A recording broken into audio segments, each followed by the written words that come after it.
Well, Tommy, a win away. That's a lovely thing to say. Yeah, I'm delighted. I think we've been close on numerous occasions, if I'm honest. Again, I'm not knocking anybody at our end, what have you. But the quality of the pitch is good. It allows you to pass it when we want to try and pass it, and it's a truer run when you're trying to play a little bit longer. But I thought we scored 3 great goals, defended manfully in terms of, people putting their bodies on the line, putting their head on balls when they're coming in our box. And I'm very well aware we led a little bit of a charmed life early in the match, but then it's about managing the situation, managing it from my point of view, from the side, but also I thought the lads deserved a hell of a lot of credit. At 2-0, it's not a bad. People say it's a dodgy result, 2-0. Give me 2-0 every time, mate. I'll take that. But I thought they managed the game out well. There was a couple of scares, but nothing that had my heart rate above 130. It was a nervy first 20, wasn't it? Without a doubt. And the bar kept them at bay a couple of times. Yeah, I mean, again, I think it was deflected onto the bar, which I'm saying, people are literally putting their bodies on the line for us, which is great to see. Listen, we're not daft. We knew this was a huge game. It's only 3 points, but you guys think there's 6 because there's a swing that they can't get the 3 points back. Now, what we've done is we've made it very interesting. You can hear, if you were here, you would hear that there was very much a little bit of discourse from behind the dugouts in terms of towards their manager and their players, but that's normal when you're in a struggling time. But Mark and Terry are good football people, and whilst I don't wish them really well between now and the end of the season, I'm sure that they'll get it right eventually. It was roles reversed compared to Lynn performances for the majority of the season, is that you put pressure on and then conceded from a break. So against a run of play, you went ahead, but then took hold. Yeah, no, I mean, it was our plan to try and play on the front foot, but in fairness to Aldershot, they just got out the traps a little bit better than we did. I don't know what that was. At the end of the day, sometimes you come out like we did at Barnet, and we were excellent for 20 minutes, but didn't score. Here, we were poor for 10 minutes, but we didn't concede, and that was big. Because when you ride out pressure like that, you're going to have a spell. It's natural. So, yeah, I was delighted. I asked Josh Barrett to get a minimum of 2 shots at goal every half, and he's done that again. One of them was skewed across the goal and went to Mal, who's in Johnny on the spot. He's right there where he should be, in between the posts. So that's a great goal, and his second finish is a really good finish. And then for him to get the assist for the third means he's had a good afternoon. But I'm delighted for the forwards, because nearly every time someone sticks one of them in my face, they're asking me which striker am I going to sign next.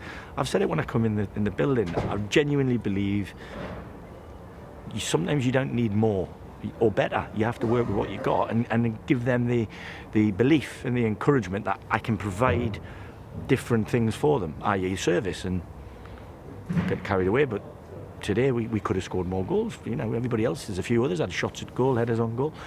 I think it was a thoroughly deserved victory. Absolutely, and certainly the last few games we've seen more of the Malachal Linton that we know is there. Yeah, I mean, he's a frustrating character, Mal. He's very, very laid back. Knows how to give you the deafen now and again, which is very frustrating as a manager. What I mean by that is he seems to be the ear closest to me, doesn't hear sometimes what I'm telling him on a pitch.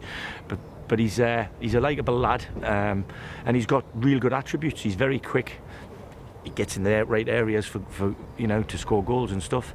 Like I said, it's one of them things where he wasn't scoring goals and now he is. Now something's changed there. It's because we're putting him in the right positions on the pitch to get there. So from that point of view, pat on the back to the coach and staff, but also pat on the back to Mal, because we're asking him to do something slightly different to what he probably was doing before. But yeah, like I said, I'm just pleased with the win. That's what I am. And the icing on the cake is Gold doing what a centre forward should do. Well, you know what? I'm going to be honest here. I wasn't going to play him. A couple of people didn't train particularly well yesterday, so I changed my mind, because he did, and he did that about 4 times in training. And I thought, right, you're going to get an opportunity, because with all due respect to Aldershot, I don't think it's a strength of theirs. So I changed my mind overnight, weirdly, and unfortunately that meant one younger lad who was going to start didn't get a start. But that's because how he and somebody else trained. So I always say to them, sometimes you can force the hand. I always think players force the manager to pick them, and he did. And in fairness to him, I thought it was a fantastic goal. Great play by Menashe in the middle of the park, and a great release to Mal. Mal's ball into him was meat and drink for him. That's what he does. As you say as well, bodies on the line when necessary at the other end, which was good to see. Yeah, I mean, for me that's a non-negotiable. You've got to put your body on the line. You know, if you can get something on a block or get a header on a cross or anything like that.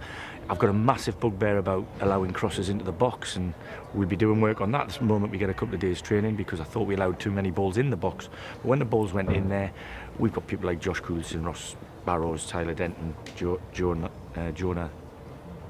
Aaron Jones, who will put their head in the cement mixer for you. So from that point of view, I've got no problem with that. We can defend our box well. We can score 3 away from home and keep a clean sheet. Yeah, I mean, like you said, it's the icing on the cake. I'm delighted for the goalkeeper. Me and him have a little joke every time he gets clean sheets at work, because I tell him something else will happen.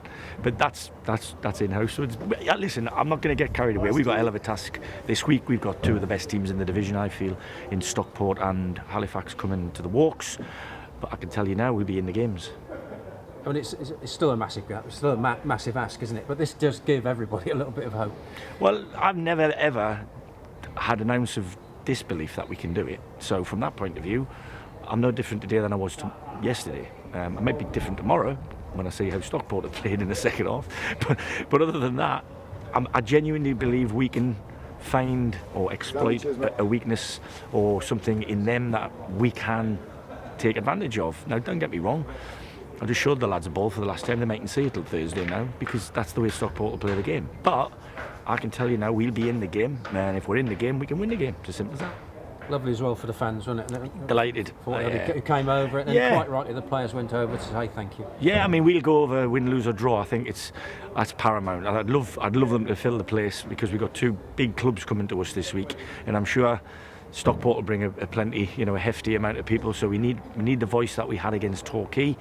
We were very close against Torquay. The defending for the goals was poor, but other than that, it was a good performance. And I think the people at the game responded to that with their voice and with their passion, and I thought it emanated onto the pitch. Hopefully our voices and our passion at the side of the pitch today has helped us, but the lads on the far side of the pitch there under the trees, we could hear them and singing my name and Hugo's name. It's lovely to hear at the end of the game. So I wish them a safe journey back, and hope to see them and their mates on Tuesday night.